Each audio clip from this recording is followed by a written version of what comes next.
The Nevada sun turned the 29 Palms training facility into a furnace as Victor Reyes stepped out of his old pickup truck, a weathered gun case under his arm. At 73, his hands trembled slightly. His back was bent from decades of hard living, and his eyes were clouded with cataracts. The young Marines gathered for the desert warfare. Competition barely noticed him until he opened his case at the registration table. Inside was a Desert Eagle Mark 19. Its chrome finish tarnished and pitted, its grip wrapped in electrical tape. Staff Sergeant Danny Cruz nearly choked on his energy drink. "Sir, this is a precision rifle competition." "That's a handgun." "A beat-up handgun." The other Marines crowded around, their laughter cutting through the desert heat. "That thing looks like it survived a war," said Corporal Jenkins, a champion marksman who'd won gold medals in international competitions. "Actually, it looks like it lost a war." More laughter. Victor said nothing, just signed his name on the roster with a shaking hand, his signature barely legible. Major Sarah Hammond reviewed the paperwork and frowned. "Mr. Reyes, I see you're registered, but I have to inform you this competition involves targets up to 1,500 meters. That's a handgun. It's physically not designed for—" "I know what it's designed for," Victor interrupted gently. "And I know what I'm doing, Major." Something in his voice made her pause. She checked the notes attached to his registration. Her eyes widened. "You're the Victor Reyes? From Operation Desert Storm?" He nodded once, and she immediately straightened. "Marines, show some respect. This man is a legend." But legends fade, and the young warriors saw only an old man with a broken pistol. The competition began, and the Marines were magnificent. Cruz hit targets at 800 meters with a precision rifle that cost more than a used car. Jenkins pushed it to 1,200 meters, his shots clustering within inches. The crowd cheered, the scores climbed, and Victor waited patiently in the shade, occasionally checking his Desert Eagle's action. Then Major Hammond announced the final challenge. "Something new this year. Gentlemen, we've set up an experimental target at 2,900 meters, nearly 2 miles.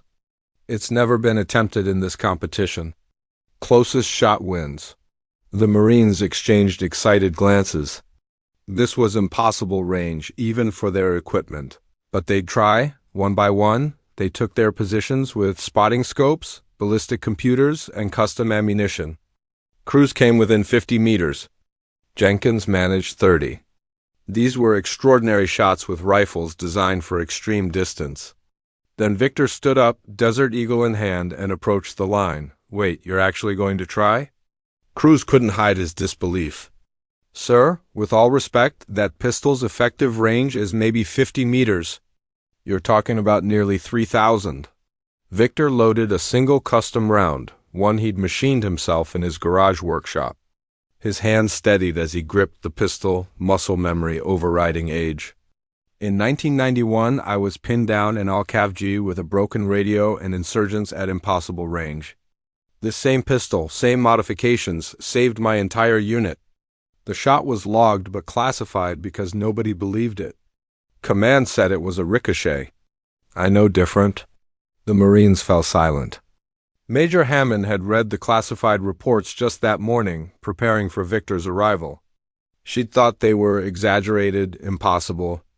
Now, watching this old warrior transform before her eyes, she wasn't sure. Victor raised the Desert Eagle with both hands, his arms extending in a stance that looked wrong for the distance but felt right to him. He didn't aim through the sights because at this range, sights were meaningless. He aimed through experience, through instinct, through 3 decades of nightmares about shots not taken and lives not saved. He aimed through everything he'd lost and everything he'd learned. The Desert Eagle roared like its namesake, the massive 50 caliber round leaving the barrel with enough force to knock a younger man backward. Victor absorbed the recoil like breathing, his body remembering what his mind had tried to forget. The sound echoed across the desert, fading into profound silence. 30 seconds passed. The spotter's voice came through, shaking with confusion. "I need confirmation. I'm seeing an impact. Direct hit. Center target. This can't be right." Major Hammond grabbed the scope, verified it herself, then looked at Victor with something approaching awe. Confirmed. Dead center impact at 2,900 meters with a handgun. This shouldn't be possible. Victor carefully lowered the Desert Eagle, his hands trembling again now that it was over. It's not possible, Major. That's why I never talked about it. That's why I spent 30 years wondering if I'd imagined it, if the classified reports were wrong, if I'd just gotten impossibly lucky. He looked at the young Marines. Their faces transformed from mockery to wonder. But sometimes, when everything is on the line, when there's no other choice, the impossible becomes the only option. And you make the shot anyway. Cruz approached, his earlier arrogance gone. Sir, how did you— What do we need to learn? Learn that equipment is a tool, not a crutch, Victor said, holstering his pistol. Learn that respect isn't earned through youth or technology, but through dedication and sacrifice. Learn that the old ways survive because they work, and the old warriors survive because they had to. Most importantly, learn that you never know what someone has endured until you take time to listen. As Victor drove away, his taillights disappearing into the desert heat shimmer, the Marines stood in silence. The broken Desert Eagle had spoken with impossible accuracy, and the old veteran had reminded them all that heroism doesn't fade with age.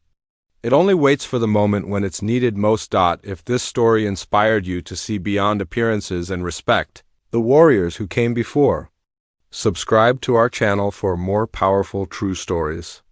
Hit that like button and share this with someone who needs to hear it. Together, we honor those who served and sacrificed everything.